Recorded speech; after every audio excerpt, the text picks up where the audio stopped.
Welcome to our channel. నా పేరు దుర్గా ప్రసాద్. ఈరోజు మనతో పాటు ప్రముఖ సింగర్ గాలిదేవర సాహితి గారు ఉన్నారు. నమస్కారం సాహితి గారు. నమస్తే దుర్గా ప్రసాద్ గారు.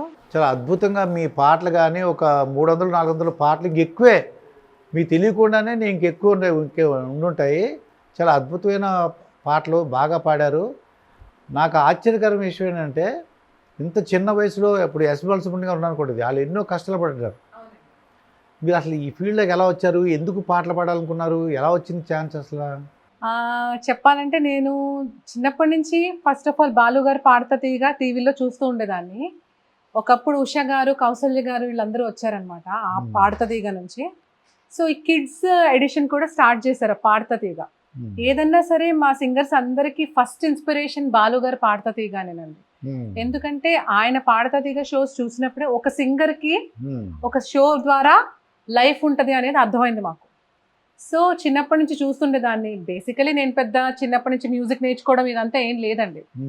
బాత్రూమ్ సింగర్, పాటలు అంటే ఇష్టం, చాలా ప్యాషన్. పాటలు వింటూ ఇలా నేను కూడా పాడాలి అనుకునేదాన్ని, అంతేగాని నాలో టాలెంట్ ఉందని కానీ నేను పాడగలనని కానీ నాకు తెలీదు. ఈ షోలు చూసేటప్పుడు నేను కూడా ఆ షోకి వెళ్తా అని మాత్రం మా అమ్మగారిని అడిగేదాన్ని అనమాట. సో ఈ క్యాసెట్లు పెట్టుకుని వినటం కానీ, పాటలు రాసుకోవటం, పాటలు నేర్చుకోవటం ఇవన్నీ ఇష్టం నాకు చిన్నప్పటి నుంచి. ఆ ధోరణిలోనే ఫస్ట్ నేను సై సింగర్స్ ఛాలెంజ్ అని చెప్పి అప్పట్లో ఒక కాంపిటీషన్ అయితే, ఈటీవీ వాళ్ళ కాంపిటీషన్ అయితే కనుక అందులో పార్టిసిపేట్ చేసి అందులో ఫైనలిస్ట్ వరకు వెళ్ళాను అనమాట. అందులో పార్టిసిపెంట్స్ నేను, గీతామాధురి, కృష్ణ చైతన్య, శ్రీరామచంద్ర, మేమందరం, రఘురామ్, ఈ టాలీవుడ్ లో ఉన్న బెస్ట్ సింగర్స్ అందరూ అందులో పార్టిసిపెంట్స్. సో దాని ద్వారా నాకు కొంచెం ఎక్స్పోజర్ వచ్చింది. తర్వాత సరేగమప్ప విన్నర్ అయ్యాను. అలా నలుగురికి నేను తెలిసాను. నలుగురు దగ్గర నుంచి నాకు ఆఫర్స్ రావడం వల్ల నేను పెద్ద కష్టాలు పడకుండానే నాకు అవకాశాలు వచ్చినట్టండి. ఏ మ్యూజిక్ వర్క్ చేసావమ్మా నువ్వు? నేను for the first time KM Radhakrishnan గారి దగ్గర, రఘు కుంచే గారి దగ్గర, కోటి గారి దగ్గర ఫస్ట్ వర్క్ చేశానండి. తర్వాతే వేరే మ్యూజిక్ డైరెక్టర్స్, తర్వాత మణిశర్మ గారు, కీరవాణి గారు, చక్రి గారు, వీళ్ళంతా తర్వాత నెక్స్ట్ అనూప్ రూబెన్స్ గారు, ఇదంతా.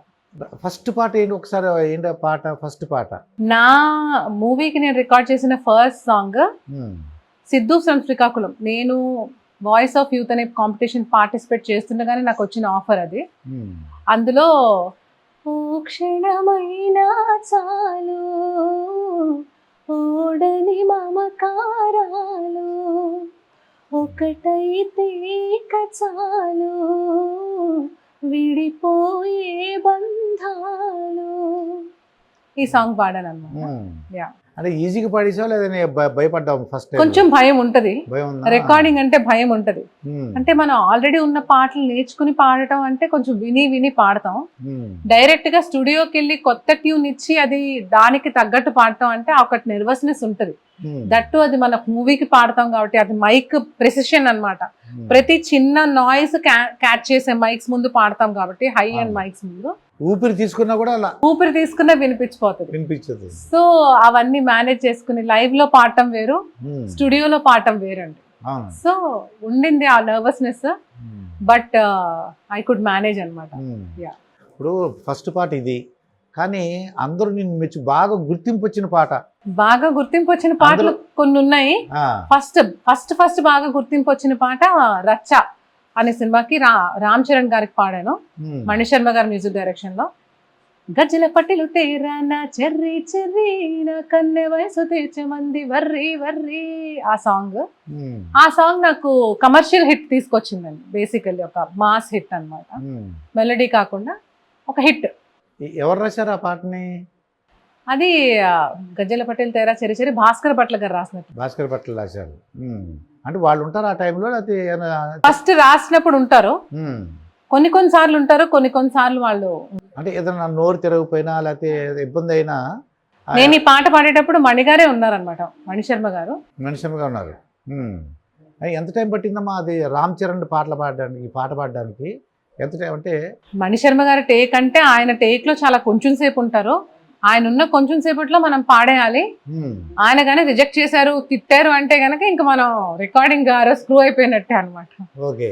బట్ చాలా కష్టపడి మేనేజ్ చేసుకుని నేను రాహుల్ సిప్లిగంజ్ పాడాము ఆ సాంగ్. మా ఇద్దరు టేక్, ఒక మైక్ లో తను, ఒక మైక్ లో నేను పక్కన నించుని పాడటం జరిగింది ఆ సాంగ్. చాలా ఒక టెన్షన్ గా పాడామన్నమాట. నా లైన్ అవ్వగానే తన లైన్, ఒక ట్రెడిషనల్ ఒకప్పుడు లాగా రికార్డ్ చేశారు అది. Okay. So it was a very challenging recording session అనమాట. సార్ కన్సోల్లో ఉండటం, మేము పాడటం అనేది. వెంటనే సారు సంతోషించుంటారు. ఆయన వెరీ గుడ్ అనగానే మాకు కొంచెం రిలీఫ్ వచ్చింది. అమ్మయ్య, నేను గండం గట్టెక్కిచ్చేసా అనుకున్నాను. యా, అక్కడి నుంచి he encourage me very well. Mani గారు, లైక్ వైజ్ కీరవాణి గారు, చక్రి గారు, సాయి కార్తిక్ గారు, వీళ్ళందరూ కూడా in my very initial days అంటే చాలా ఇంట్లో అమ్మాయిలాగా చూసుకుని మంచిగా పాటలు పాడించుకున్నారు. They gave me opportunities. అదే ఇప్పుడు 300-500 అన్నాం. అప్పుడు పూర్వం ఏంటంటే ఘంటసాల గారిని, ఎస్ బాలసుబ్రహ్మణ్యం గారిని అనుకోండి, వాళ్ళు 60,000 పాటలు పాడారు, 70,000 పాటలు పాడారు, 1,00,000 పాటలు పాడారు అని చూస్తుంటాం. ఇప్పుడు ఏంటి సినిమా పరంగా అదే వాళ్ళు అది మ్యూజికల్ నైట్ కూడా చేస్తుంటారు. యా, అవునండి. మ్యూజికల్ నైట్ అవి కూడా చూస్తే లక్షల్లో ఉంటాయి వాళ్ళు. దీన్ని బట్టి అసలు ఏంటంటే అప్పుడు ఎప్పుడు ఎస్ బాలసుబ్రహ్మణ్యం తీసుకున్నాం అనుకోండి, నేను మాకు ఇంటర్వ్యూ చూసిందంటే రోజుకి 16 సాంగ్స్ పాడాను, హైయెస్ట్ 1 డే అని అన్నారు. ఎలా సాధ్యమైందంటే మనో గారు ఆయన ట్రాక్ పాడేసి ఉంచేవారంట. అవును. ఆ ట్రాక్ పాడితే చూసేసి వెంటనే 5 నిమిషాల్లో, మంచి ఎక్స్పర్ట్ కాబట్టి వెంటనే పాడేసి మళ్ళీ ఇంకో దగ్గరికి వెళ్ళిపోవారంట, ఇంకో రికార్డింగ్ దగ్గర. ఇప్పుడు మనం ఊరికే అనలేదు, అనగ రాగం అతిశయ ఎల్లుచునుండు అంటాం కదా. ఎక్స్పీరియన్స్ రోజు పాడుతూ పాడుతూ పాడుతూ పాడుతూ అంటే ఫర్ ఎగ్జాంపుల్ ఆయన ఇళయరాజా గారి దగ్గర వర్క్ చేశారు. సో ఆయన స్టైల్ తెలిసి ఆయనకి. మహాదేవన్ గారి దగ్గర వర్క్ చేశారు, చక్రవర్తి గారి దగ్గర వర్క్ చేశారు, మణిశర్మ గారి దగ్గర, కీరవాణి, అందరు స్టైల్స్ ఆయనకు తెలుసండి. ఆయన ప్రిపేర్ ఆయన వాళ్ళ నోట్స్, వాళ్ళు ఏమేమి కంపోజ్ చేస్తారు, ఏ స్టైల్లో కంపోజ్ చేస్తారు అనేది ఆయన బాడీలో అది already he got it inside him. So ఈజీగా వచ్చేస్తుంది ఆయనకి. అంటే ఫస్ట్ 1000 సాంగ్స్ కి కొంచెం కష్టపడి ఉండొచ్చు, మిగిలిన 50,000 పాటలకి ఆయన పెద్ద కష్టపడి ఉండరు. ఆయనకి అర్థమైపోయి, ఆయన క్యాలిక్యులేషన్స్ ఆయన మైండ్ కి ఆయనకి తెలిసిపోయి ఉంటుంది నాకు తెలిసి, విత్ ఎక్స్పీరియన్స్. నేను ఏంటంటే ఒక పాట పాడారు అనుకో, ఆ పాట ఎవరు పాడారు, రచన ఎవరు, మ్యూజిక్ ఎవరు, ఇవన్నీ కూడా చూసేవాడిని. ముత్యాలు అవస్తావా అని అల్లు రామలింగలాగా పాడాడమ్మ ఆయన. మీరు వినవలేదు, నేను ఎవరు పాడారు అసలు ఏంటి, సేమ్ అల్లు రామలింగ గారు పాడారేమో చూస్తే ఆశ్చర్యం ఉంటుంది. ఎంత మిమిక్రీ చేశాడంటే ఆయన, అది చాలా, అది ఎలా మీకు కూడా అంటే ఆయన ఎలా పాడతారంటే ఇంక ఈ పాట ఈయన తప్ప ఇంకెవరు పాడలేరు అన్నట్టుగా పాడతారు. అండ్ మనం అనుకుంటాం బాలసుబ్రహ్మణ్యం గారు ఏలేశారు, బాలసుబ్రహ్మణ్యం గారు ఇంకెవరికి ఛాన్స్ ఇవ్వలేదు అని వాస్తవంగా అనుకుంటాం కానండి. ఇప్పుడు ఫర్ ఎగ్జాంపుల్ మనం ఇప్పుడు చూద్దాం, ఈ తరంలోనే చూద్దాం. అప్పుడంటే అవకాశం ఇవ్వలేదు, ఆయన రానివ్వలేదు అని అంటున్నారు. ఇప్పుడు రానిస్తున్నారుగా, ఇప్పుడు వస్తున్నారుగా సింగర్స్ చాలా మంది. కానీ ఆయన వాయిస్ కి కానీ ఆయన రేంజ్ కి కానీ మ్యాచ్ చేసే సింగర్ ఒక్కరైనా ఉన్నారండి? లేరు. హీఈస్ హిమ్సెల్ఫ్, హీఈస్ ఇర్రిప్లేసబుల్ అనమాట. అందుకే ఆయనని ఎవరు రిప్లేస్ చేయలేరు కాబట్టి ఆయన అలా ఉండిపోయాడు. మేము కూడా అనుకునేవాళ్ళం అంటే పాలిటిక్స్ ఇది అది అని, కానీ కాదండి. ఆయన్ని నేను లైవ్ లో చూశాను. వైజాగ్ లో ఒక షో చేస్తుంటే చిత్రమ్మ గారు, బాలు గారు చీఫ్ గెస్ట్ ఆ షోకి. వాళ్ళిద్దరు మెయిన్ సింగర్స్, మేమందరం ఒక్కొక్క పాట పాడే సింగర్స్ అనమాట ఆ షోలో. ఆయన స్టేజ్ పైన మైక్ పట్టుకుని గొంతు ఎత్తితే మాకిలా వీవర్ లైక్ గూస్ బంప్స్ వచ్చినాయి అనమాట. ఆ రేంజ్ గాని, ఆ శబ్దం గాని, ఆ గంభీరం గాని ఎవరికి ఉందండి? మేమందరం కూడా పాడాం. చిన్న పిల్లక పిల్లలో పిల్లి పిల్లలో పాడినట్టే ఉంది. తర్వాత పులివేరు పిల్లివేరు అంతేనండి. So he's irreplaceable. యా, అందుకే ఆయన అలా ఉండిపోయారు. నెక్స్ట్ అలానే లతా మంగేష్కర్ గారు, నెక్స్ట్ శ్రేయా ఘోషల్, ఇప్పుడు ఈ తరంలో అర్జిత్ సింగ్, వీళ్ళంతా కూడా కొన్ని వేల పాటలు పాడినా మనకి మొహం మొత్తం గొంతులు ఇవి. ఏ పాటకు తగ్గట్టు ఆ పాటకి వాళ్ళ గొంతుని మౌల్డ్ చేసుకుని పాడతారు. ఒక స్టైల్ కాకుండా they will get in to everything అనమాట. అందుకే ఎవరైనా సరే అలా ఉండిపోయారండి, అన్ని పాటలు పాడుతున్నారు, వాళ్ళ కోసం ఇవాళ ట్యూన్స్ వెయిట్ చేస్తాయి. Anything is like that only అన్నమాట. ఇప్పుడు ఎస్పీ బాలసుబ్రహ్మణ్యం చూసుకుంటే, ఎస్పీ గారు చూస్తే అక్కినే నాగేశ్వరరావు వందనము అభివందనము, అది ఎలా ఉందంటే అక్కినే నాగేశ్వరరావు పాడినట్టే ఉంది అది. తర్వాత ఎన్టీ రామారావుకు ఆకు చోటు పిండి అనేలాగా అది అంటే ఎన్టీ రామారావు గంభీరతం. ఎప్పుడు మొక్క కూర్చావో జూన్ నువ్వు తిన్నావో అనేసి పాట అది.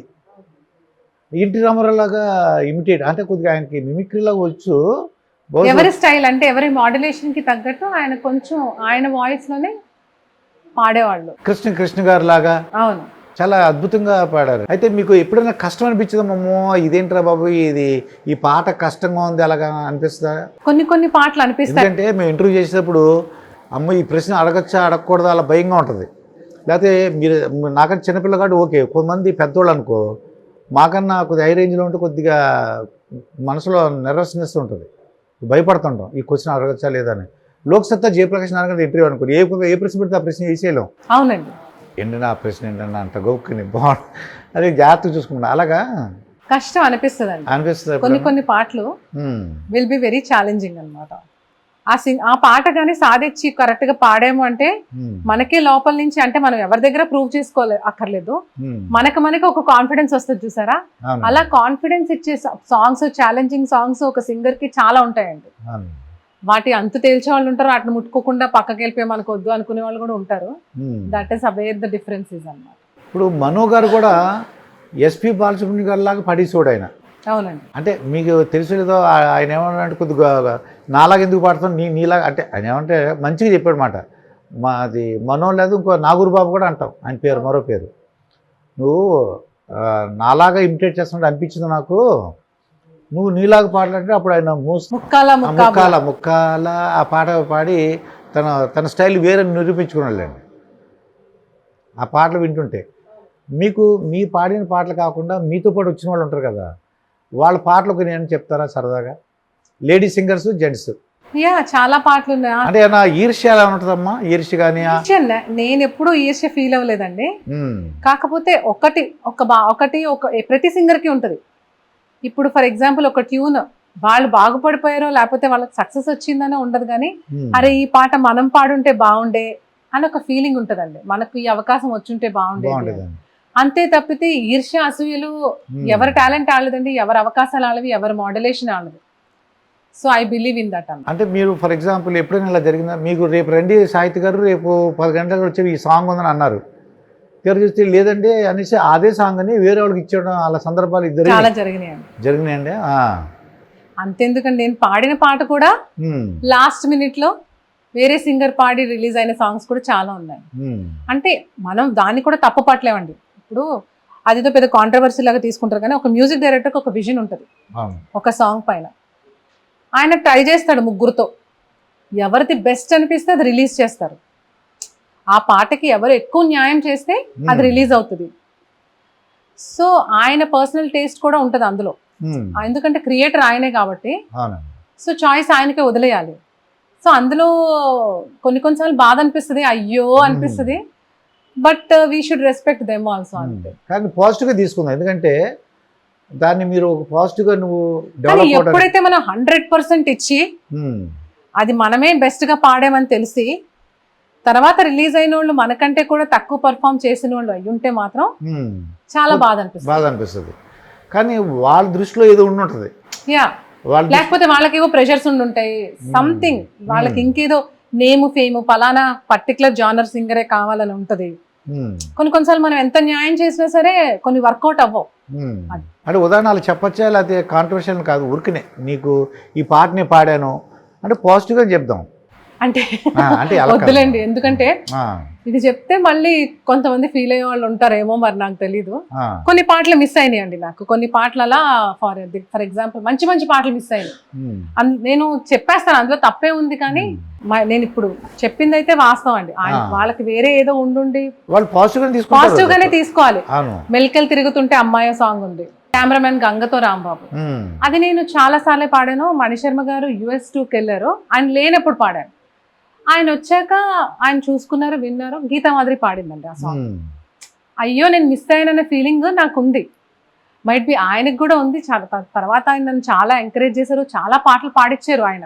మెల్కెల తిరిగే ఆ పాట దాంట్లో నువ్వు కూడా ఉన్నావు.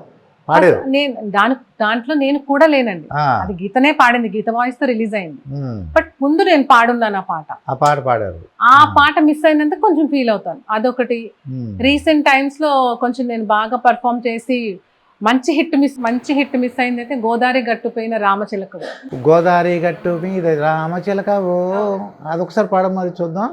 గోదావరి గట్టు మీద రామచిలకనే, నీ గోడు చేరుకుంద సందమామనే.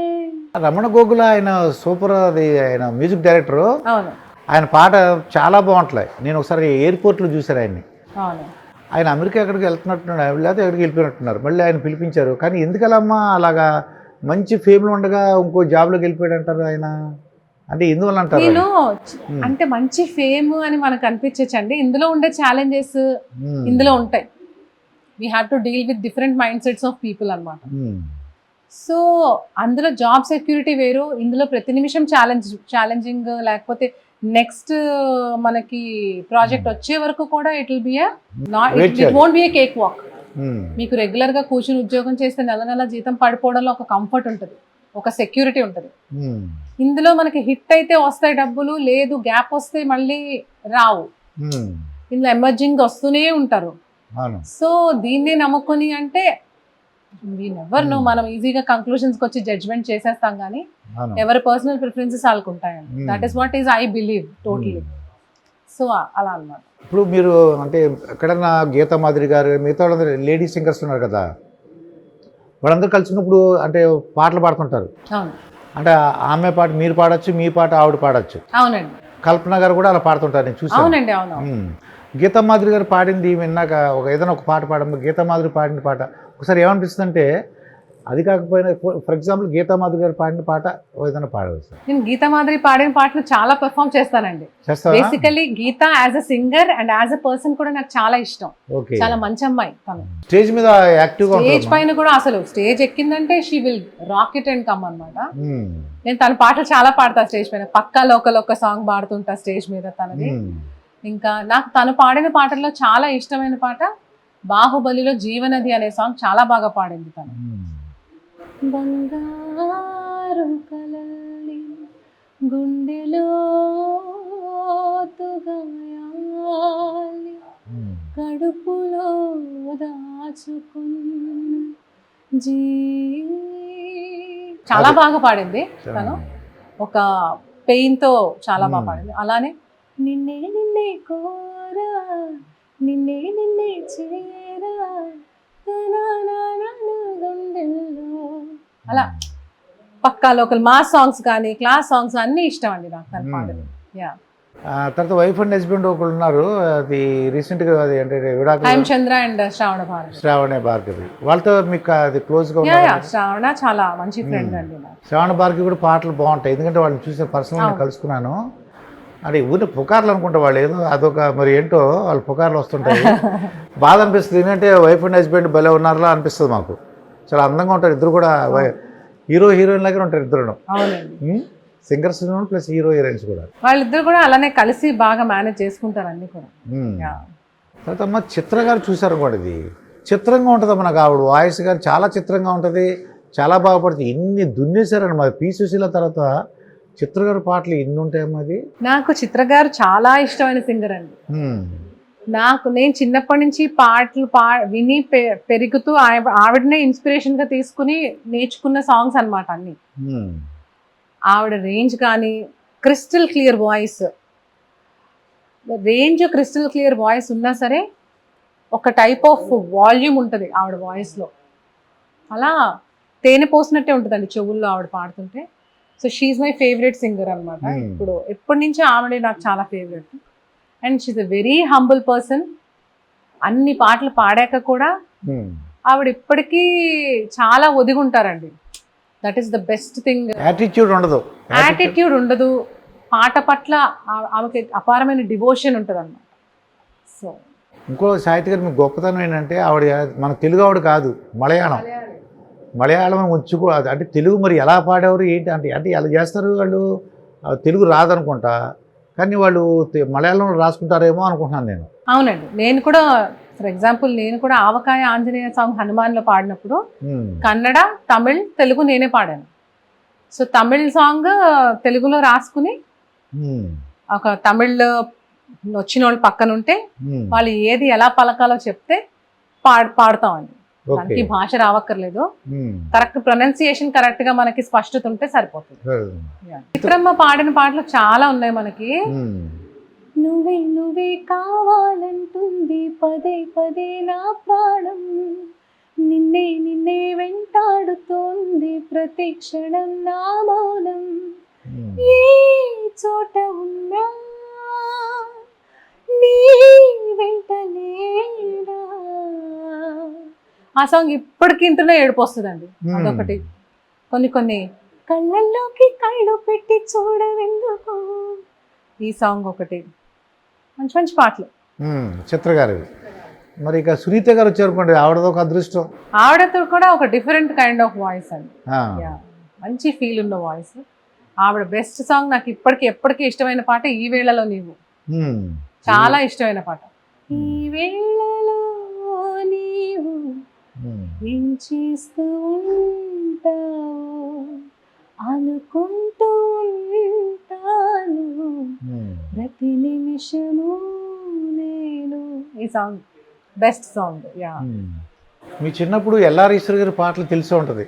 నేను ఆవిడ పాటలు నేర్చుకున్నానండి. మా నాన్నగారు నాకు జానకమ్మ గారి పాటలు, సుశీలమ్మ గారి పాటలు, ఎల్లారేశ్వరి గారి పాటలు, ఇవన్నీ జిక్కి గారి పాటలు, ఇవన్నీ నేర్చుకోమని చెప్పి సీడీలు ఇచ్చేవాళ్ళు అనమాట, క్యాసెట్లు. చిన్నప్పుడు అదొక హోంవర్క్ నాకు. అవే నేను నేర్చుకున్నానండి. పెద్ద మ్యూజిక్, సంగీతం, ఎక్కువ క్లాసికల్ నేర్చుకోలేదు, కానీ ఆయన ఇచ్చిన హోంవర్క్ ఇదే. ఆ హోంవర్క్ తోనే ఇక్కడ వరకు వచ్చారు. ఇప్పుడు ఎల్ఆర్ ఈశ్వరి గారు ఉందనుకోండి, ఆవిడ ఏంటి వాయిస్ లో మీకు తెలుస్తారు అంటే మాకు సామాన్య ప్రజలు ఒక టైప్ ఆఫ్ జీరా, ఒక టైప్ ఆవిడ కూడా మంచి థ్రో ఉన్న వాయిస్, మెలడీ విసురుతారు, భలే త్రో ఉంటది అనమాట. ఒక విసురుతో చేసేవారమ్మా.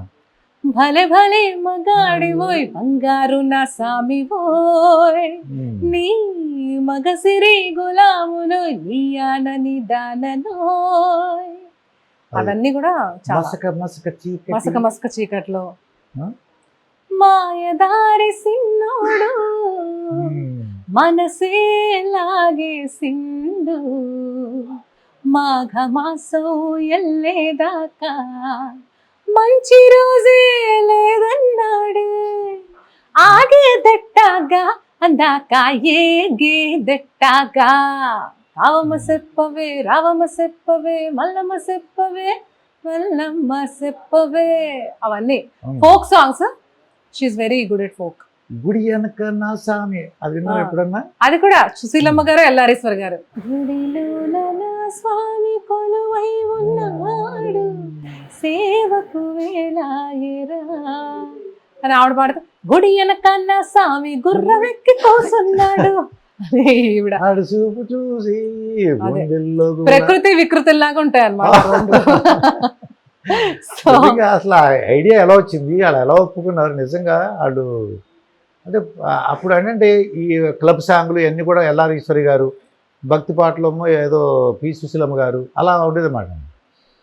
అంటే చిత్ర గారికి ఇప్పుడు ఏ పాట ఇచ్చారు, లేకపోతే సునీత గారు ఏ పాట, అలా అవి ఎలా గుర్తిస్తారమ్మా? ఏది ఎవరి అంటే ఎవరి మాడ్యులేషన్ అండి వాళ్ళకి. ఇప్పుడు చిత్ర గారి పాటలు విని చిత్ర గారే పాడాలి అని కంపోజ్ చేసుకుని ఆవిడ కోసమే రాసి పెట్టుకున్న పాటలు కొన్ని ఉంటాయి. సో వాళ్ళందరూ legends. Likewise Shreya Ghoshal కూడా. శ్రేయా ఘోషల్ ఏంటమ్మా, ఆవిడ గొప్పతనం ఏంటంటారు? శ్రేయా ఘోషల్ వాయిస్ ఒక లైక్ అదొక పెక్యులర్ వాయిస్ అండి. నాకైతే లైక్ ఇప్పుడున్న సింగర్స్, ఈ generation singers, she's the legend. She's magical voice ఆమెది. ఎలా కొన్ని పాటలు పాడుతుంటే ఇన్స్ట్రుమెంటే వాయిస్తున్నట్టు ఉంటుంది అనమాట. అంత ఫైన్ వాయిస్ తనది. అండ్ ద వే తన గమకాలు, తన వేసే సంగతులు కూడా తనకంటూ తనకు ఒక యూనిక్ స్టైల్ ని తెచ్చిపెట్టుకుంది. కల్పన గారి గురించి ఒకసారి చెప్పమ్మా. కల్పన గారు కూడా రాక్షసి. ఆవిడ ఏ పాటనైనా సరే she will get it into her. దాని అంత చూస్తుంది ఆవిడ. She can sing any toughest song. ఏ పాట అయినా ఇవ్వండి, she will do it exactly. Stage పైన రికార్డింగ్ లో ఒక్కటే లాగా పాడతారు. She's completely into music. బాగా మ్యూజిక్ తెలిసిన ఆవిడ. ఆవిడకి ఇంకా తెలుసు she got all the mathematics of music ఆమెకు తెలుసు అనమాట. అది ఆ మ్యాజిక్ దాంట్లో అది టెక్నిక్ పడిస్తారు అనుకోండి, ఇది అంతేనండి. ఆ టెక్నిక్ పడితే ఆ మ్యూజిక్ నేను అన్నట్టు అది ఈయనకి సాటిస్ఫై అయిపోతాడు, ఇలా పాడితే ఆ మ్యూజిక్ డైరెక్టర్ అన్న ఐడియా ఉంటే వాళ్ళు పాడగలుగుతారు. అవును. సాహితీ గారు, ఇప్పుడు ఇంట్లో ఫ్యామిలీ సపోర్ట్ ఉండేదండి, ఎందుకంటే మీరు గర్ల్ కదా, వద్దు సినిమా ఫీల్డ్ వద్దు, అక్కడ మంచోడు కాదు, మా చిన్నప్పుడు అలా ఉండేది, వద్దు వెళ్ళొద్దు అని అనేవారు, ఏమనేవారు ఇంట్లో? అంటే నాకు ఎప్పుడు కూడా మా డాడీ చిన్నప్పుడు అంతా చదువుకునేవాళ్ళండి. మా అమ్మ చెప్తుండేది, నాకు నిజంగా చెప్పాలంటే చిన్నప్పటి నుంచి ఈ పాటల పుస్తకాలు, పాటలు రాసి ఇవ్వటాలు, ప్రతి వర్డ్ విని రాసి నాకు పాటని మా మమ్మీ నాకు ఇచ్చి నేర్చుకో అంటాలు, ఇవన్నీ మా అమ్మ చేసింది. సినిమా పాటల పుస్తకాలు అమ్మేవారు? చిన్న చిన్న పుస్తకాలు. మా కజిన్స్ దగ్గర కొన్ని పుస్తకాలు ఉండేవి. అరే నాకు వారం రోజులు ఇవ్వరా, అవన్నీ నేను రాసుకుని నీకు ఇచ్చేస్తానని చెప్పి తీసుకుని పాటలన్నీ రాసుకుని మళ్ళీ ఆ పుస్తకాలు నాకు చాలా జాగ్రత్తగా ఒక పేజీ కూడా చిరగకుండా మళ్ళీ అప్ప చెప్పడం అది జరిగిండే. ఇప్పుడంటే ఇంటర్నెట్ లో మనం సాంగ్ కొట్టంగానే లిరిక్స్ వచ్చేస్తున్నాయి, కానీ అప్పుడు మనకి లిరిక్స్ దొరకడం కూడా చాలా టఫ్ జాబ్ అన్నమాట. అయినా సరే మా అమ్మ నాకు ప్రతి పాట, నాకు ఏ పాట అయితే ఇష్టమో ఆ పాట తను నాకు రాసి ఇచ్చి ఊరికి నేర్చుకోమనేది, బోరు కొట్టనివ్వకుండా. మా మదర్ టీచర్ అండి, షీజ్ అ గవర్నమెంట్ టీచర్, ఇప్పుడు రిటైర్డ్, తను ఇయర్ రిటైర్ అయింది. తను జాబ్ చేస్తూ కూడా మా ప్యాషన్స్ ని ఎంకరేజ్ చేస్తూ, మా డాడ్ ఏమో జర్నలిస్ట్, సో ఎంకరేజ్ చేస్తూ పాటలన్నీ రాసిస్తూ ఉండేది. నేను ఆ పాటలన్నీ నేర్చుకుంటూ ఉండేదాన్ని. ఒకసారి ఎప్పుడో మా మమ్మీ మా డాడీకి చెప్పింది, ఇది పాడుతుంది ఒకసారి వినండి అని. ఆయన బిజీగా ఉండేవాడు. ఇప్పుడేం వద్దు, చదువుకోవాలి చదువుకోవాలి చదువుకోవాలి అని చెప్పేవాళ్ళు మా డాడీ, ఇవేం వద్దని. కానీ నేను ఏం చేసేదాన్ని, మా అమ్మ ఒక్కతికే చెప్పి మా డాడీకి చెప్పకుండా కాంపిటీషన్లకి, ఊర్లో ఏవో కాంపిటీషన్లు జరిగితే పాటల పోటీలు జరిగాయి, పాటల పోటీలు. అలా రోటరీ క్లబ్ పాటల పోటీ ప్రతి సంవత్సరం నిర్వహించేదన్నమాట. మా ఊర్లో చిన్న సైజ్ పాడతా తీగలాగా విజయనగరంలో ఒక రోటరీ క్లబ్ పాడతా తీగకి నేను ప్రిలిమినరీస్కి వెళ్ళాను, సెలెక్ట్ అయ్యాను, సెమీఫైనల్స్కి వెళ్ళాను, సెలెక్ట్ అయ్యాను. అప్పటిదాకా తెలియదు మా డాడీకి. మా మమ్మీకి అయితే చెప్పాను, వెళ్తున్నాను మమ్మీ ఇలాగా ఊరికే నేర్చుకుంటున్నాను కదా పాటలు రాసుకుని మన టాలెంట్ ప్రదర్శించొద్దాం అని వెళ్ళటం. ఫైనల్స్ వచ్చేసినాయి, ఫైనల్స్ కి సెలెక్ట్ అయిపోయాను. ఫైనల్స్ ఏమో అక్కడ మాకు ఆనంద్ గజపతి రాజు ఆడిటోరియం, అక్కడ అశోక్ గజపతి రాజు గారి ఆడిటోరియంలో ఫైనల్స్ చాలా పెద్ద ఎత్తున. జడ్జిలేమో హైదరాబాద్ నుంచి రామాచారి గారు, అన్ని ఛానల్స్ లో కవర్ అయిపోతుంది. ఇప్పుడు చెప్పాలి, ఇది తప్పదు, ఇంకా బయట పడాల్సిందే. అలా మెల్లగా చెప్పాను అనమాట. ఆ పాటలు నేర్చుకుంటూ చెప్తే ఇంకా పోన్లీ ఇదేదో సాధించింది, అమ్మో అందరి ఎదురుగుండా పాడుతుంది అని చెప్పి మా మమ్మీ మా డాడీని ఒప్పించడం. మా డాడీ ఓకే అని చెప్పి చూద్దాంలే అంటాం.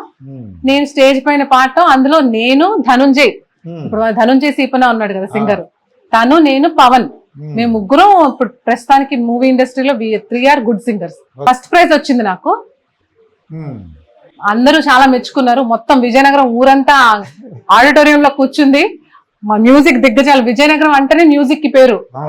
ద్వారం వాళ్ళు, తిరుపతి గోపాలకృష్ణ గారు, మా అంకుల్, నాకు చాలా ఇష్టమైన మ్యూజిక్ టీచర్, నాకు ఇప్పటి వరకు నన్ను ఎంకరేజ్ చేసిన జోగారావు గారు, రామాచారి గారు, ఆ ఊరి ప్రముఖులు మొత్తం అంతా కూర్చున్నప్పుడు ఫస్ట్ ప్రైజ్ వచ్చింది. అప్పుడు మా డాడీ దీంట్లో ఏదో విషయం ఉంది, లేకపోతే ఇలా రాదు అని he started encouraging me. Music class లో జాయిన్ చేశారు. జోగారావు అంకుల్, మీ అమ్మాయి చాలా మంచి వాయిస్, నేను ట్రైన్ చేస్తానని ఆయనంతటా ఆయన వచ్చి నాకు రోజు పాటలు అంటే కమర్షియల్ గా ఎలా పాడాలి అనేది ఆయన చెప్పేవాళ్ళు. క్లాసికల్ మ్యూజిక్ బేసిక్స్ నేను గోపాలకృష్ణ గారి దగ్గర నేర్చుకున్నాను. పెద్ద ఎక్కువ నేర్చుకోలేదు అనుకోండి, అప్పటికే నేను బీటెక్ వచ్చేసాను, ఇంజనీరింగ్ చదువుతున్నాను. నా చదువు అది బ్యాలెన్స్ చేసుకుంటూ నేర్చుకున్నాను. మా డాడీ అయితే అప్పటి నుంచి చాలా సీరియస్ గా తీసుకున్నారు. మరి B Tech head of the department అని అన్నారా, పిలిచి తిట్టడం? అంటే నేను బీటెక్ 3rd ఇయర్ లోని ఇన్ఫోసిస్ క్యాంపస్ సెలెక్షన్ లో సెలెక్ట్ అయిపోయాను. సో లైఫ్ సెట్ అక్కడికి. పెద్ద 3వ సంవత్సరంలోనే నా వాట్ నెక్స్ట్ అనేది నాకు తెలిసిపోయింది. చదువుకున్న దానికి సార్థకత వచ్చింది.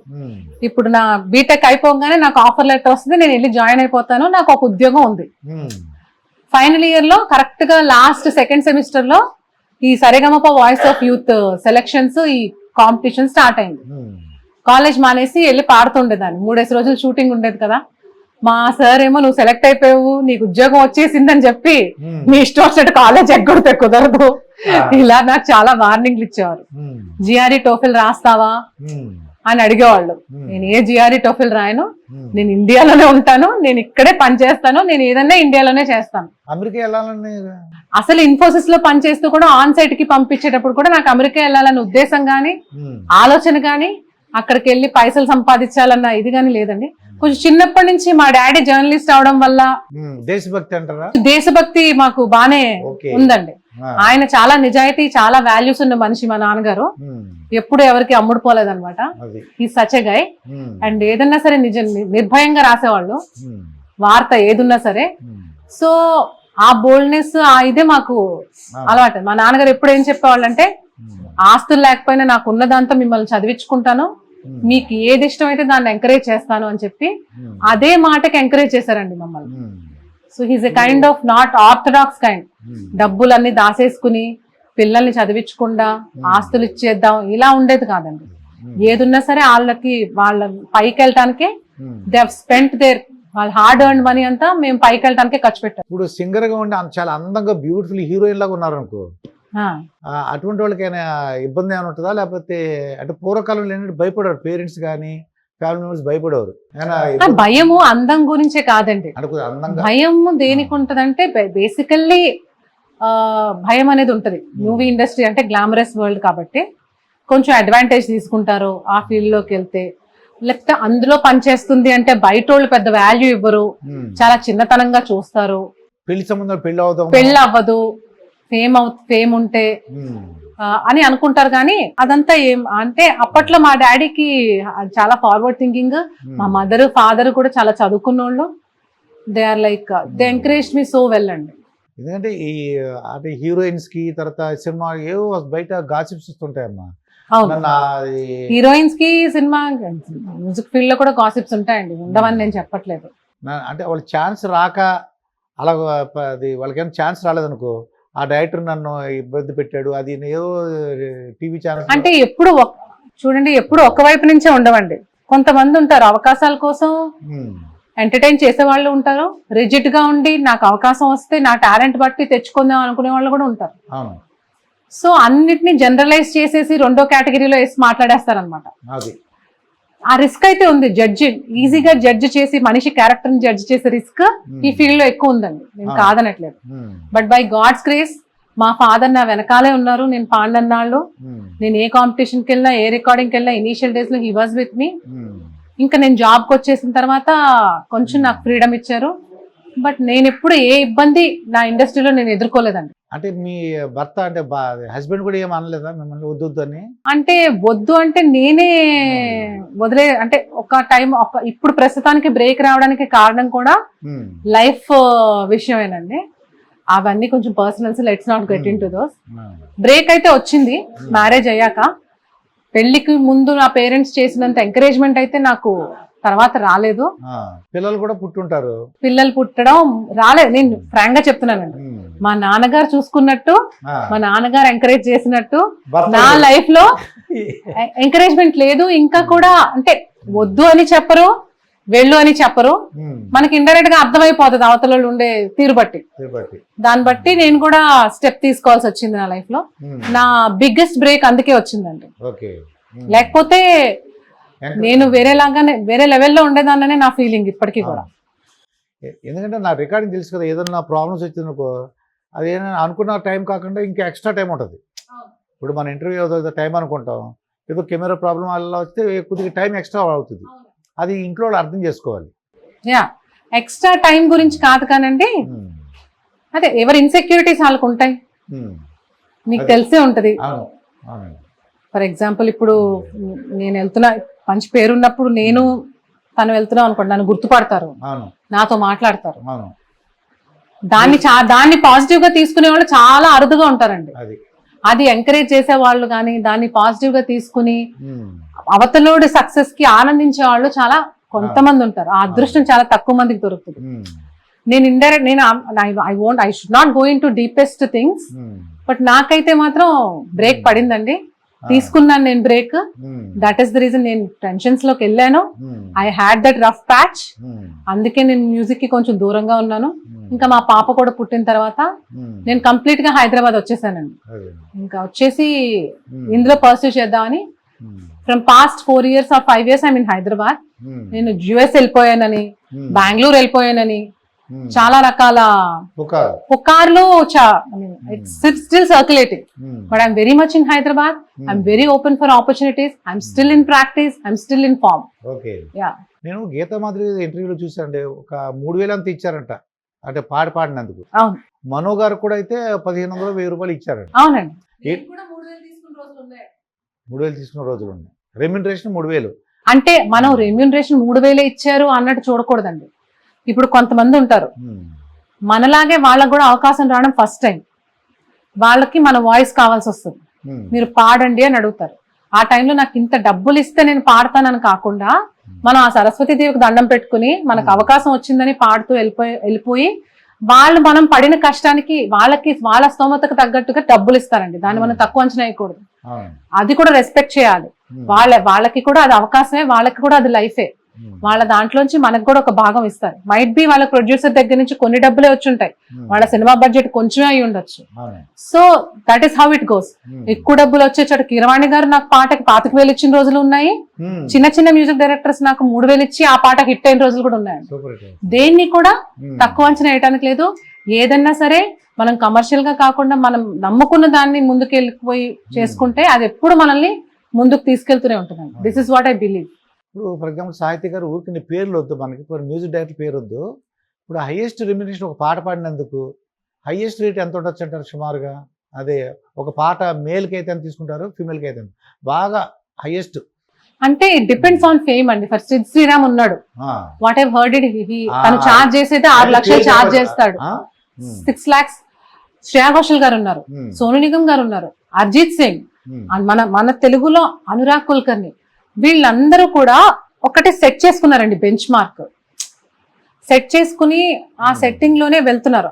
అదొక టైప్ ఆఫ్ థింగ్ అండి, దాన్ని మనం తప్పు పట్టడానికి లేదు. ఇప్పుడు ఒక పాటలు రచించిన శ్రీవేణి సీతారామన్ అనుకో, ముందు బ్యాంకులో డబ్బు. ఇంకొక విషయం కూడా చెప్తాను, ఈ సింగర్సే ట్యూన్ నచ్చి అవతల వాళ్ళు పాపం చాలా టఫ్ గా ఉండి, ఇప్పుడు నేను చెప్పిన సింగర్స్ ఏ రెమ్యూనరేషన్ ఎక్కువ తీసుకుంటారని చెప్తున్న సింగర్స్ అవతలలో స్టఫ్ ఉంటే వాళ్ళు ఎంత ఇస్తే 50,000 ఇవ్వగలవండి, 1,00,000 ఇవ్వగలవండి అని శ్రేయా ఘోషల్ గారితో చెప్తే ఆవిడ కొన్ని కొల్లల పాటలు పాడుండొచ్చండి. అలా మనం ఈజీగా మనం డిక్లేర్ చేసేస్తాం కానీ she might have obliged that kind of people also. అంటే పెద్ద కంపెనీ వాళ్ళ దగ్గర సిద్ధి శ్రీరామ్ పాడాడు అనుకోండి, హైయెస్ట్ ఎంత తీసుకుంటాడు అంటారు?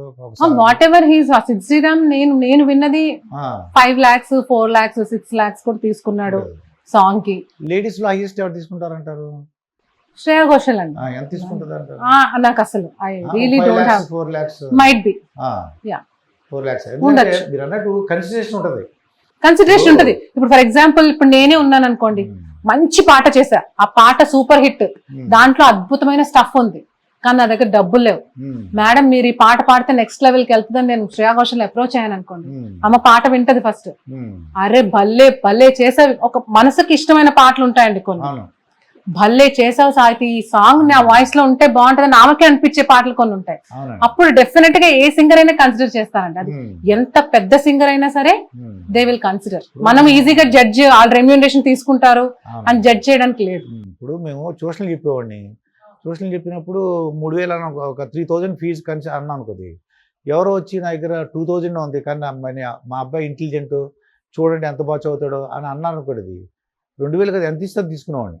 2,000 కూడా వద్దు, నువ్వు ఎంత ఇస్తాను తీసుకున్నావు, ఎందుకంటే అంత ఇంటెలిజెంట్, వాడికి చదువు చెప్పడం మంచి ర్యాంక్ వస్తుంది. ఎక్కడ అంటే దుర్గాప్రసాద్ సార్ దగ్గర నేర్చుకున్నాను అన్నాను అనుకో, అద్భుతం. అంతేనండి, ఇప్పటికీ మా ట్యూషన్ సార్ ఇప్పటికీ చాలా ప్రౌడ్ ఫీల్ అవుతారు, పలానా సాహితీ మా క్లాసు, పలానా సాహితీ నా దగ్గర ట్యూషన్ నేర్చుకుంది. ఇప్పుడు అందరూ they will feel proud about me.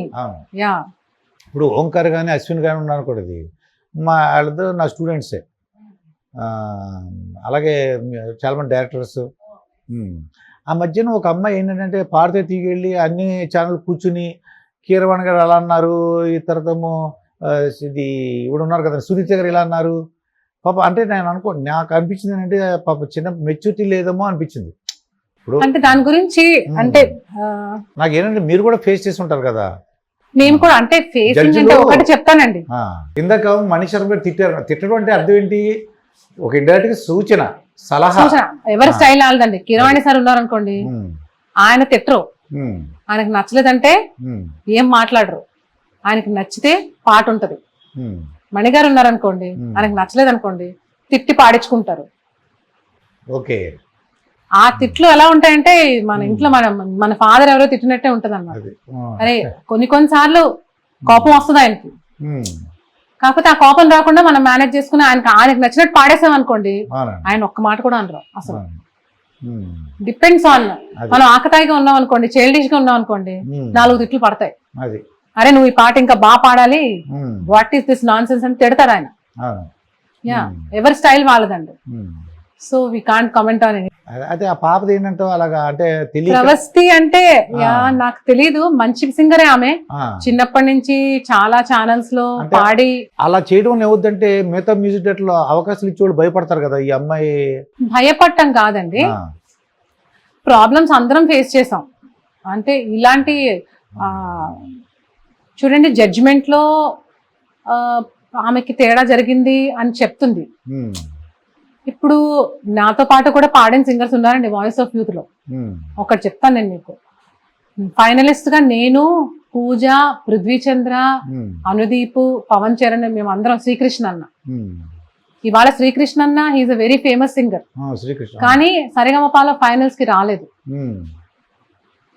That doesn't mean that తను తక్కువ సింగర్ అని కాదు. మైట్ బి ఆ రోజు ఆమె కంటే ఇంకొక అమ్మాయి బాగా పెర్ఫార్మ్ చేసి ఉండొచ్చు. ఆ టైంకి నువ్వు పెర్ఫార్మ్ చేసిన దాన్ని బట్టే జడ్జిమెంట్ వస్తుంది. నువ్వు చిన్నప్పటి నుంచి ఏం పాడావు, ఎంత ఫేమ్ తెచ్చుకున్నావు అనేది అప్పుడు ఆ రోజు జడ్జిమెంట్ చేసిన జడ్జి గుర్తుండదండి. ఇవాళ నువ్వు ఏం పాడావు, నీకంటే నీ పక్క సింగర్ ఎంత బాగా పాడింది అనేది చూస్తారు. మైట్ బి అది తను హార్ట్ కి యాక్సెప్ట్ చేసి ఉండకపోవచ్చు. ఆ ఓడిపోవడం అనే దాన్ని యాక్సెప్ట్ చేయలేక మైట్ బి తను బాధపడి, ఆల్రెడీ నా టాలెంట్ తెలుసు కదా, అయినా కూడా నాకు అన్యాయం చేశారు అనుకుని ఉండొచ్చు. కానీ కీరవాణి గారు లాంటోళ్ళు, సునీత గారు లాంటి, చంద్రబోస్ గారు లాంటోళ్ళు కొన్ని వేల మంది సింగర్స్ ని ఎంకరేజ్ చేశారండి. సార్ కీరవాణి సార్ ఎక్కడా లేని సింగర్ బాహుబలితో నెక్స్ట్ లెవెల్కి వెళ్ళిపోతుంది.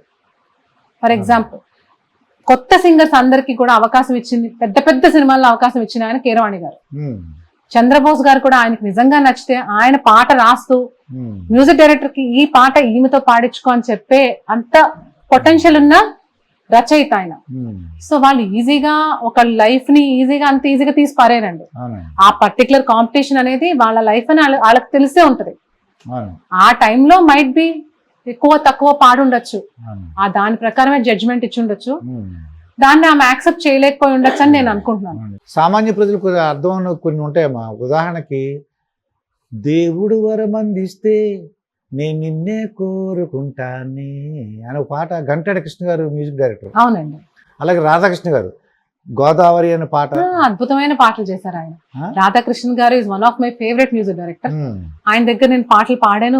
పొంగిది గోదావరి ఆ పాటను చూసారు? అది పొంగిలే గోదావరి ఊగిందిలే చేలోవరి ఊదారిలో నీలాంబరి మా సీమకి చీలాంబరి వెతలు తీర్చుమాదేవేరి నాన గోదారి శవరి పలికిన దారి వేసై చాపతో సైనావ వాచి వాలుగా చుక్కాలే తీరుగా బ్రతుకు తెరువు ఎదురేగా.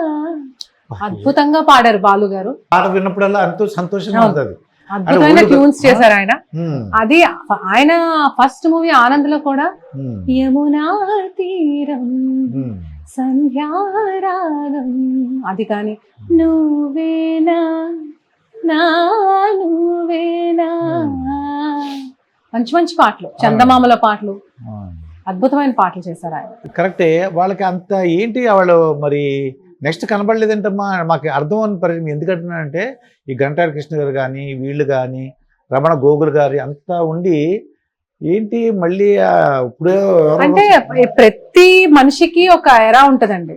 అదే అదే అర్థం లేదు. అది ఏంటి అంటే మీరు ఉంటారు కాబట్టి మీ ఫీల్డ్ ఉన్నప్పటి మీకు అంటే వీ తెలుసు. Never know. Hmm. అంటే వాళ్ళు ఆల్రెడీ ఒక రేంజ్ కి వెళ్ళిపోయారు కాబట్టి నెక్స్ట్ మ్యూజిక్ డైరెక్టర్స్ ని ఎంకరేజ్ చేయడానికి అయి ఉండొచ్చు, Hmm.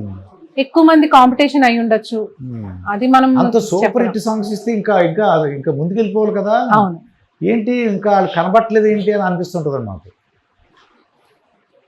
మైట్ బి వాళ్ళకి నచ్చిన సబ్జెక్ట్స్ రాకపోయి ఉండొచ్చు, వాళ్ళకి Hmm. మ్యూజిక్ కి తగిన సబ్జెక్ట్స్ రాకపోయి ఉండొచ్చు, అది ఉండొచ్చు, లేదంటే లేకపోతే వాళ్ళు ఇంకేదైనా ఆప్ట్ చేసుకుని ఉండొచ్చు వేరే ఇంట్రెస్ట్ Hmm. Music directors. ఇంకేం దీనికన్నా ఇంకేం బెటర్ ఆపర్చునిటీ. అందుకని వెయిట్ చేసి ఆగిపోయి ఉండొచ్చు. Hmm. Never know. ఇప్పుడు రవివర్మ అని ఒక రవివర్మ ఇడియట్ లో సాంగ్ ఉంది. అవునండి, ఆయన ఇడియట్ లో అని కాదు, చాలా పాటలు సో పాడారు. అది ఫస్ట్ అది నేను కడుపు ఈ పాట ఎవరు పాడారని ఎత్తుక్కున్నది అది జ్ఞాపకం ఉందా అది. చెలియా చెలియా నననా. ఇలాగా ప్రకాష్ రాజ్ వీళ్ళందరూ అవును. ఏం అద్భుతమైన సాంగ్ అది. ఆయనతో ఇంటర్వ్యూ చేశాను అనమాట. మరి అటువంటి వాళ్ళు మళ్ళీ కనపడలేదమ్మా, అదే ఆశ్చర్యం. అంటే ఏంటి అనేది అది అర్థం అవ్వట్లేదు. ఉం? అంటే ఇండస్ట్రీ మళ్ళీ వాళ్ళ దగ్గరికి అంటే కొంతమంది ఏమంటారంటే వాళ్ళ దగ్గరికి వెళ్ళి మేము కనబడాలి, మేము కనబడట్లేదు. అంటే ఒకటి చెప్తానండి, ఇనీషియల్ డేస్ లో ఏ సింగర్ అయినా సరే ప్రతి మ్యూజిక్ డైరెక్టర్స్ కి వెళ్ళి మా పాటలు ఇవి అని డెమోస్ సబ్మిట్ చేస్తారు. సబ్మిట్ చేస్తారు. ఇంకా వాళ్ళు ఏంటో ప్రూవ్ అయిపోయిన తర్వాత ఉం. వాళ్ళ మనం ఏంటో ఆల్రెడీ తెలుసు, జనాలకు తెలుసు, మ్యూజిక్ డైరెక్టర్స్ కి తెలుసు. ఉం. వాళ్ళ అవకాశాలు ఇవ్వాలని మనం ఎదురు చూస్తాం కానీ ఉం. మనం వెళ్ళి అడగాలి అనే ఒక ధోరణిలో ఉండడం. దానివల్ల ఆ గ్యాప్ వల్ల ఏమన్నా ఉం. ఈ లోపు కొత్త మ్యూజిక్ డైరెక్టర్స్ వస్తారు. అవును. కొత్త మ్యూజిక్ డైరెక్టర్స్ ఈయన పెద్ద సింగర్ అనుకుని ఇవ్వకపోయి ఉండొచ్చు. ఉం. చాలా ఉంటాయండి దానికి, మనకి వి నెవర్ నో అనమాట. అది అసలు ఏంటని చెప్పలేము. చాలా హై రేంజ్ కొన్ని చెడు కొంతమంది సినిమా హీరోలు అనుకో, వాళ్ళు ఏదో ఏంటిది ఫర్ ఎగ్జాంపుల్ మత్తు పదార్థాలు హరినాథ్ గారు ఒక హీరో ఉండేవాడు. ఎందుకు కనిపించదని చూస్తే అతను అంటే బ్రాంతి విస్కీ ఏదో ఆల్కహాల్కి ఎడిక్ట్ అయిపోయి షూటింగ్ వచ్చేవాడు కదా, అందుకు తీసుకోవాలి. అలా కొంతమంది వాళ్ళకైనా పర్సనల్ ప్రాబ్లమ్స్ ఉంది. అదే అర్థమవుతుంది మాకు మాట. సాహితీ గారు ఫర్ ఎగ్జాంపుల్ నాకు అవమానాలు కానీ లేకపోతే కొన్ని బాధపడిన సంఘటనలు ఉంటాయి. ఉదాహరణకి ఏదో ఇంటర్వ్యూ అడుగుతాం. ఇంటర్వ్యూ అడిగేసరికి వాళ్ళు ఇస్తానని 3 నెలలు 4 నెలలు అంటారు కానీ ఇవ్వట్లా. తీరా చూస్తే ఇంకో దాంట్లో ఇంకో ఛానల్లో ఇంటర్వ్యూలో ఇంకో దగ్గర యాంకర్ దగ్గర కూర్చుంటారు. అప్పుడు చాలా బాధ అనిపిస్తుంది. 3 నెలల నుంచి అడుగుతున్నాను, నాకు ఇవ్వలేదు, నువ్వు అక్కడ ఇచ్చావని. అలాగే నీకు కూడా అవమానాలు బాధపడిన సంఘటనలు ఉన్నాయా? అవమానాలు నాకు ఎక్కువ జరగలేదండి, బాధపడిన సంఘటనలు అయితే కొన్ని ఉన్నాయి. ఉం. అదే ఏదన్నా పాట మనం పాడి అది మిస్ అయిపోతే ఉం. మనకు ఒక గిల్ట్ ఫీలింగ్ ఉంటుంది. అయ్యో నేను ఇంకా బాగా పాడండాల్సిందా, లేకపోతే ఇంకొంచెం ఎక్కువసేపు ఉండి ఉం. కొంచెం వాళ్ళకి నచ్చినట్టుగా ఉండి కన్విన్స్ చేసి పాడుండాల్సిందా, నేనేమన్నా తప్పుగా బిహేవ్ చేశానా అని కొన్ని సెల్ఫ్ ఇది ఉంటుందండి. ఉం. అండ్ బాధపడిన విషయాలంటే ఏ రోజైనా మనకు కొంచెం మూడ్ బాగాలేనప్పుడు ఆ రోజు రికార్డింగ్ వచ్చింది అనుకోండి, లేకపోతే ఇంకేదైనా టెన్షన్, ఉం. ఇంకేదైనా పర్సనల్ ప్రాబ్లమ్స్ ఉన్న రోజు, ఇంకేదైనా కమిట్మెంట్ ఉన్న రోజు, పర్సనల్ కమిట్మెంట్స్ ఉన్న రోజు రికార్డింగ్ మంచి అవకాశం వచ్చింది అనుకోండి, ఆ రోజు మనం సరిగ్గా పర్ఫామ్ చేయలేం, కంగారులో ఉంటాం. ఉం. అది తెలిసిపోతుంది రిజల్ట్ లో, అది తర్వాత ఉండదు మనకి. ఉం. అది చాలా బాధపడిన రోజులు అవైతే ఉన్నాయండి. నన్నైతే అవమానించిన వాళ్ళు అయితే ఎవ్వరు లేరు. బై గాడ్స్ గ్రేస్ ఎక్కడికి వెళ్ళినా సరే నన్ను బాగా చూసుకున్న వాళ్ళే ఉన్నారు, ఉం. నన్ను రెస్పెక్ట్ చేసిన వాళ్ళే ఉన్నారు. Yeah. ఇంకా మీ అంటే కొలీగ్స్ కానీ సినిమా యాక్టర్లు కానీ నువ్వు పాడిన పాట ఆ హీరోయిన్ లేకపోతే ఎవరు ఉంటారు కదా, వాళ్ళు నేను అప్రిషియేట్ చేయడం నీ వల్లనే నాకు అంత పేరు వచ్చిందని అంటే ప్రముఖులు ఉంటారు కదా, ప్రముఖులు కానీ అంటే మీ కొలీగ్స్ అవ్వచ్చు, సినిమా సంబంధించిన వాళ్ళు ఎవరైనా నిన్ను పొగడ్డం కానీ నేను అభినందించిన సంఘటన ఉన్నాయా? యా, యాక్చువల్లీ ఒక సాంగ్ తీరా నది అని మారాలో ఒక సాంగ్ ఉంటుందండి. మారా అని మాధవన్ గారి సినిమా, తమిళ్లో యాక్చువల్ మూవీ తమిళ్లో తీశారు. దాన్ని తెలుగు అండ్ కన్నడలో కూడా అదే అనువాదం చేశారు, డబ్బింగ్ చేశారు. జిబ్రాన్ గారికి నేను పాడాను అనమాట. తెలుగులో పాడాను, కన్నడలో కూడా పాడాను. మన అనుదీప్ తెలుసు కదండి, కమిటీ కుర్రోళ్ళు అండ్ మన హనుమాన్ కి ఆవకాయ ఆంజనేయకి మ్యూజిక్ చేసిన అబ్బాయి. చిన్నప్పటి నుంచి is very good friend of mind. ఆ అబ్బాయికి నా వాయిస్ అంటే చాలా ఇష్టం. నాకంటే చిన్నోడు, but then he likes my voice so much, he has that respect అనమాట. సో తను పిలిపించి సాహితీ నువ్వు ఈ పాట పాడని చెప్పి నాకు పాట పంపించి పాడిచ్చాడు. ఆ పాటకి ఒరిజినల్ సాంగ్ కంటే కూడా బాగా పాడావు నువ్వే అని ఒక అప్రిసియేషన్ వచ్చింది. At the same time avakaya Anjaneya song కూడా ట్యూన్ ట్రై చేద్దాం సాహితీ, నాకు ఇలా ఒక అవకాశం వచ్చింది సినిమాలో అంటే I was very happy for him అనమాట. నెక్స్ట్ లెవెల్ కి వెళ్ళిపోతున్నావు అనుదీప్, నువ్వు వెరీ హ్యాపీ ఫర్ యూ అని. మేము ఊరికే చాలా ఒక ఫ్రెండ్లీ వేలో నువ్వు ట్యూన్ చేసావా దాన్ని నేను పాడతా అన్నట్టుగా కోవిడ్ టైంలో జూమ్ కాల్స్ లో రికార్డ్ చేసాం అనమాట. ఇది జూమ్ లో తను నాకు చెప్పేవాడు, నేను నా మైక్ పెట్టుకుని నేను రికార్డ్ చేసి పంపించా ఆవకాయ ఆంజనేయ ట్యూన్. ఆ పాట ఆవకాయ ఆంజనేయ కథ మొదలెట్టినాడు చూడరయ్యా, శక్తినంతా కూడబెట్టి సెట్టు దులిపినాడు అంజయ్య, ఎర్ర ఛాయ కోతి అవతారం ఎంత మాయా, కత్తి సేత పట్టకుండా కాయ కోసినాడు కపిలయ్యా. ఈ సాంగ్ అన్నమాట. ఈ సాంగ్ మేము ముందు నుంచి ఒక ఫ్రెండ్లీ వేలో రికార్డ్ చేస్తున్నాము. అది తను ఫైనల్లీ కూడా నాతోనే పాడించాడు. ఆ పాట నాకు కూడా చాలా మంచి అప్రిషియేషన్ తెచ్చిపెట్టింది. As a music director he also did a very great job. దానికి చాలా మంచి పేరు వచ్చిందండి నాకు ఆ పాటకి. ఎందుకంటే నేను రెగ్యులర్ మెలడీ స్టైల్ నుంచి ఒక ఫోకిష్ స్టైల్లో పాడాను అనమాట. నా మాక్సిమం త్రో యూజ్ చేసి పాడిద్దాం జరిగింది ఆ సాంగ్. నాకు ఆ పాట పాడేటప్పుడు టెన్షన్ రాలేదు. ఓన్ చేసుకుని ఇది నా పాట అని ఓన్ చేసుకుని పాడాను. అది ఎంత ఓన్ చేసుకున్నానో అది నా పాట అన్నట్టే ఉండిపోయిందండి.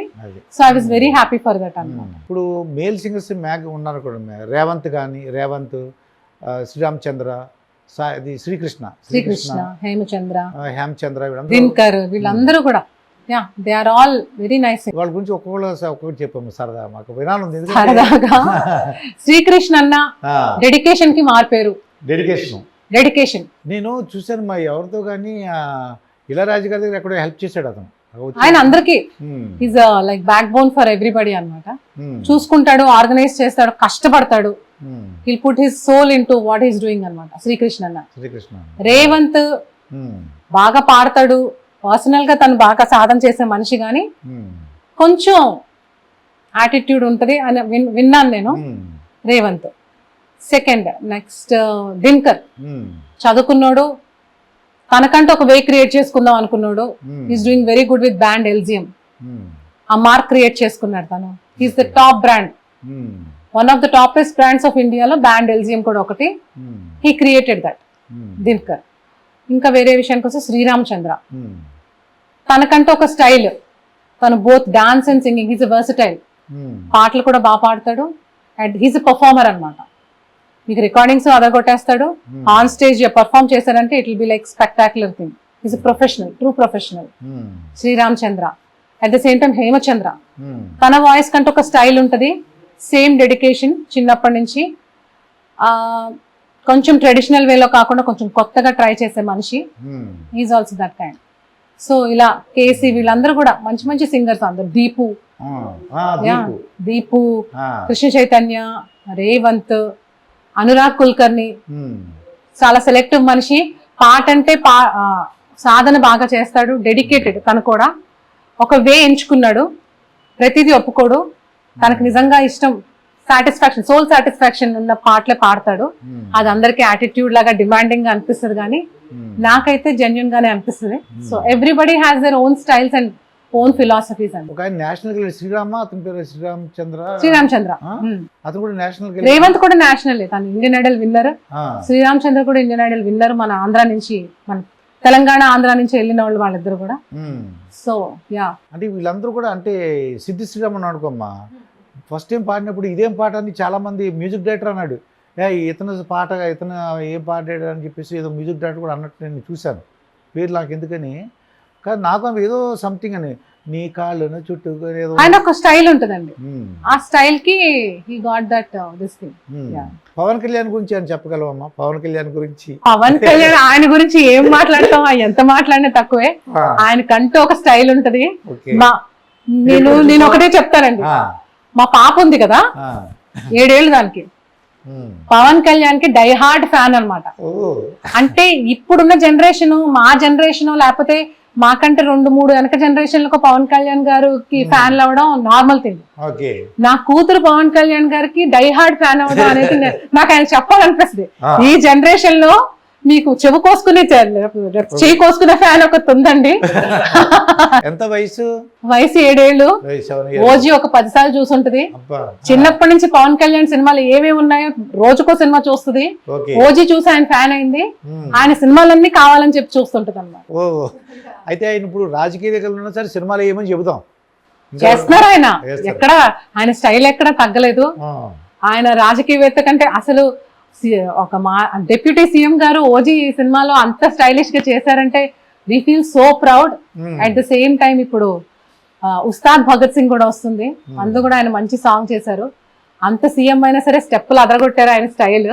So we are always his fans. Chiranjeevi గారి ఫ్యాన్ అండి నేను, మా అమ్మాయి పవన్ కళ్యాణ్ గారి ఫ్యాన్. చిరంజీవి గారితో ఎప్పుడన్నా చూసాము చిరంజీవి గారిని? ఒక్కసారి చూసాను, రామ్ చరణ్ గారి పెళ్ళప్పుడు షో చేశాను నేను. ఆ షోలో నేను చిరంజీవి గారిని చూసాను. ఇప్పుడు మీలాటలు మాకు ఏమనిపిస్తుంది అంటే, మీలాటలు గ్రూప్లో ఫామ్ అయ్యి చూడండి, ఇళయరాజా మ్యూజికల్ నైట్ అలాగా మీ అందరు కలిపి ఇస్తే బాగుంటుంది. సంక్రాంతి ఇవ్వడానికి రెడీగా ఉన్నారు, చాలా ఫండ్స్ ఉన్నాయి. అలాగ గ్రూప్ లాగా అయ్యి మంచి మేలు ఫిమేల్ కలిపి మంచి మంచి సాంగ్ గ్రూప్ పేరు పెడితే, కానీ అదేం తప్పు అంటారా? అంటే తప్పు అంటే లైక్ ఇప్పుడున్న ట్రెండ్ వేరండి. ఇప్పుడు ట్రెండ్ అంటే ఒక హై కోరుకుంటది. లైక్ ఇప్పుడున్న జనరేషన్, ఇప్పుడున్న యూత్ ఇప్పుడు బ్యాండ్ స్టైల్స్ ఎక్కువ నడుస్తున్నాయి మనకి. అంటే ట్రెడిషనల్ గా ఒక పాట అయిపోయాక ఇంకో పాట కాకుండా సర్ప్రైజ్ ఎలిమెంట్ కావాలి. ఫర్ ఎగ్జాంపుల్ మీరు ఉన్నారు, నేను పాట పాడుతూ పాడుతూ అదే రాగంలో ఇంకో పాట అందుకుంటా సడన్ గా, హరే అని ఒక ఫీల్ ఉంటుంది చూసారా, ఆ ఫీల్ ని కోరుకుంటున్నారు అందరూ. ఇప్పుడున్న ట్రెండ్ అంతా అదే నడుస్తుంది. ఒకటే పాట 2 చరణాలు బోర్ అయిపోతున్నారు. మార్చుకుంటూ ఒక నోస్టాల్జియా క్రియేట్ చేసుకుంటూ, ఒక ఫీల్, ఒక వైబ్ క్రియేట్ చేసుకుంటూ వైబ్ మీద ఫాలో అవుతుందండి ఇప్పుడు ప్రస్తుతానికి మొత్తం.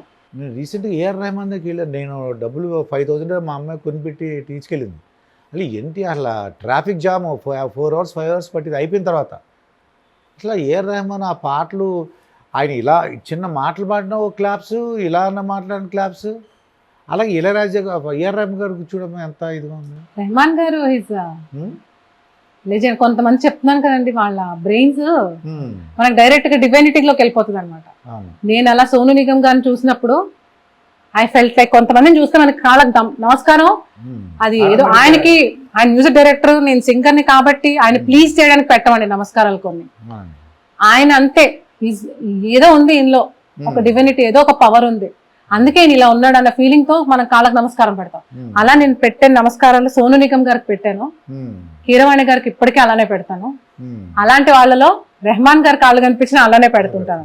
అలా అంటే రీసెంట్గా ఏమన్నాడంటే ఆయన, నేను ముస్లిం కాబట్టి అని హిందీ ఫీల్డ్లో నాకు ఇవ్వట్లేదు అనేసి విన్నారా? అన్నది అది వినలేదండి. వినలేదా? ఏమన్నారంటే తను ముస్లిం కాబట్టి హిందీ ఫీల్డ్ లో ఆపర్చునిటీ తగ్గిపోయినాయి అని అంటున్నారు. ముస్లిం అయితే హిందీ ఫీల్డ్ ఉందండి, ఇండియాలో రాకూడదు ఆపర్చునిటీస్, అలా ఉండదండి. ఏమో మరి ఆయనకి ఏముందో వి నెవర్ నో. నిజంగా ఇండస్ట్రీలో కులము, తర్వాతము ఈ అమ్మాయి అందంగా ఉంది, లేకపోతే ఈ అబ్బాయి బాగున్నాడు, కులం అసలు ఎక్కడ ఉందండి ఇండస్ట్రీలో? మనలో స్టఫ్ ఉంటే ఏ కులము ఏ మతము ఏది ఆపలేదండి. ఇప్పుడు ఇళయరాజా గారి కులం ఆయన ఆపిందా? లేదు, సూపర్ హిట్. రెహమాన్ గారి మతం ఆయన ఆపిందా? వాళ్ళిద్దరే బెస్ట్ ఎగ్జాంపుల్స్. ఇప్పుడు మంగ్లీ ఇది ఏమైనా ఆపిందా? She's the best. నాకు మై ఫేవరెట్ సింగర్ ఆమె మంగ్లీ అనేది. ఏంటి అసలు ఏంటమ్మా మంగ్లీలో ఉన్న గొప్పతనం ఏంటంటే అది వాయిస్, వాయిస్ త్రో మంచి, అంటే మీ భాష వేరుగా ఉంటుంది, మా భాష మాకేమో ఓ అని అనిపిస్తుంది ఉంటదండి. కొన్ని పాటలు చాలా బాగా పాడింది ఆ అమ్మాయి. ఇప్పుడు వాళ్ళ సిస్టర్ ఏమో అంటావా అంటావా ఆమె సంగతి నాకు తెలియదు, కానీ I am very big personal fan of Mangli అన్నమాట. ఇప్పుడున్న జనరేషన్ సింగర్. ఏంటి ఆవిడ మంగ్లీలో ఉన్న గొప్పతనం ఏంటంటారు? ఫోక్ కి ఇంకా ఆమె సోల్ పెట్టేస్తుంది అనమాట. ఆ ఫోక్ సాంగ్స్ వింటుంటే కూడా మనకి చాలా సోల్ఫుల్ గా ఉంటాయి, అలా పాడుతుంది కొన్ని పాటలు. లైక్ నాకు చాలా ఇష్టమైన పాట ఆమె పాడిన పాటలో, ఊరు పల్లెటూరు దాని తీరే అమ్మ తీరు తాననా దాచుకున్న సంబరాల పంట పైరు, చాలా బాగా పాడింది. బాయిలోనే బలి బలికే. అంటే అటువంటి మనం మీరు పాడలేరా? అంటే అది కోర్ తెలంగాణ లాంగ్వేజ్ సాంగ్ అండి. అలాంటి సాంగ్స్ ఆమె చాలా బాగా పాడుతుంది. దాన్ని ఆ స్టైల్ మనం పట్టుకో, ఏదన్నా ఉంటే పట్టుకో, కానీ ఆమెకు నేచురల్ బై బర్త్ వచ్చేసింది ఆమె. నిజంగా తను కూడా డాన్సర్, మళ్ళీ అదొకటి. She's a performer and she's very good. అదొక ఇది. ఆ మధ్య చూడు ఎస్పీ బాలసుబ్రహ్మణ్యం, ఇళయరాజా చూడు, అది మీకు విన్నారా? అదేమన్నా నా పాటలు నువ్వు పాడకూడదు, నీ పాటలు అలాగే ఇళయరాజా గారు అలాగా. అది ఏదో రైట్స్, కాపీ రైట్స్ ఉంటాయండి, కాపీ రైట్స్ ఉంటాయి. ఈ మధ్య కాపీ రైట్స్ ఇష్యూస్ నడుస్తున్నాయి అన్ని చోట్ల. ఏదో ఇంక నా పాట, నేను చేసిన పాటలు పాడేశారు, దుబాయ్లో పాడావు, అక్కడ పాడావు, నా డబ్బులు వస్తాయి అలా అంటుంటే బాధ అనిపిస్తుంది నువ్వు పాడకపోవడం. బాధ అనిపిస్తుంది అంటే అది కూడా అంటే ఎస్పి ఇప్పుడు రాజా గారు ఇప్పుడు రాయల్టీస్ ఉన్నాయండి. ఇప్పుడు మనం పాడిన పాటలు ఎక్కడ పడితే ఏ కంపెనీలు పడితే ఆ కంపెనీ, ఇప్పుడు ఫర్ ఎగ్జాంపుల్ మీరు ఉన్నారండి, మీకు ఒక ఈవెంట్ నడుస్తుంది, మీకు దానికి కొన్ని లక్షలు సంపాదిస్తున్నారు, అందులో మా పాటలు ప్లే చేస్తున్నారు, 100 సార్లు పాటలు ప్లే చేశారనుకోండి, మీకు ఈవెంట్ ఆర్గనైజేషన్ కంపెనీ ఉంది, మీరు for example IPL matches conduct చేస్తున్నారు, కొన్ని కోట్లు ఖర్చు పెట్టి చేస్తున్నారు, అందులో కొన్ని లక్షల సార్లు మా పాటలు ప్లే చేస్తారు, ఒక ప్లేకి 60 పైసలు ఇవ్వాలి అని రాయల్టీ పెట్టింది. That's fair. ఆ పాటల వల్ల మీకు ఒక వైబ్ క్రియేట్ అవుతుంది. సో దానికి మా వాయిస్ యూజ్ చేసుకుంటున్నారు. మ్యూజిక్ డైరెక్టర్ కి, సింగర్ కి కొంత రాయల్టీ ఇవ్వడంలో తప్పలేదు కదా, మీకు నడుస్తుంది కదా, మీ షో అనేది నడుస్తుంది దానివల్ల. FMs కూడా అంతే, మ్యూజిక్ ఛానల్స్ కూడా అంతే. సో రాయల్టీ పే చేయడంలో తప్పలేదు. అది వాళ్ళ మా లాంటి వాళ్ళకి ఫర్ ఎగ్జాంపుల్ నేనే ఉన్నాను అనుకోండి, నా గొంతు ఒక 55 ఏళ్ల వరకు పనిచేస్తుంది, తర్వాత కొంచెం సన్నగిలుతుంది, ఇప్పుడు పాడినట్టుగా అప్పుడు పాడలేకపోవచ్చు, అప్పుడు మాకు జీవనోపాధి ఏమవుతుంది, ఈ రాయల్టీస్ వస్తే వి విల్ బి లైక్ మా లైఫ్. ఇప్పుడు పెన్షన్ వస్తుంది, మనం చేసిన సర్వీస్ కి గవర్నమెంట్ పెన్షన్ ఎలా ఇస్తుందండి. సో జనాలు మన పాటలు ఎప్పటికీ ఎవర్ గ్రీన్ సాంగ్స్ అందించిన వాళ్ళకి రాయల్టీస్ ఇవ్వడంలో తప్పులేదని నా ఉద్దేశం. అంతే. ఎస్పి బాలసుబ్రహ్మణ్యం గారు పాట ఆ పాడుతారు, రాయల్టీస్ అనేవి వాళ్ళ వృద్ధాప్యంలో వాళ్ళకి చాలా ఉపయోగపడతాయి. చాలా మంచి విషయాలు చెప్పామమ్మా. ఇంకా ఇంకొక గంట మాట్లాడగలను, ఇంకోసారి కూర్చుందాం. ఇంకొక ఎక్సలెంట్ అనమాట. సాహితీ నిజంగా పేరు కూడా మంచి సాహిత్యంలో ఉంది. నీ మాట అంతా కూడా సాహిత్యం చాలా బాగుంది. కొంతమంది మాట్లాడలేరు, నువ్వు చాలా బాగా మాట్లాడావు. గాలిదేవర సాహిత్యం అంటే ఏంటో చూపించేసావు. ఓకే, చాలా బాగా మాట్లాడావు. ఓకే, తప్పకుండా మరొక ఇంటర్వ్యూ అవ్వాలి. మరి ఇదండి గాలిదేవర సాహిత్యకారితో జరిగిన ఇంటర్వ్యూ. మరొక ఇంటర్వ్యూతో మీ ముందు ఉంటాను. మీ మాస్టర్ దుర్గాప్రసాద్.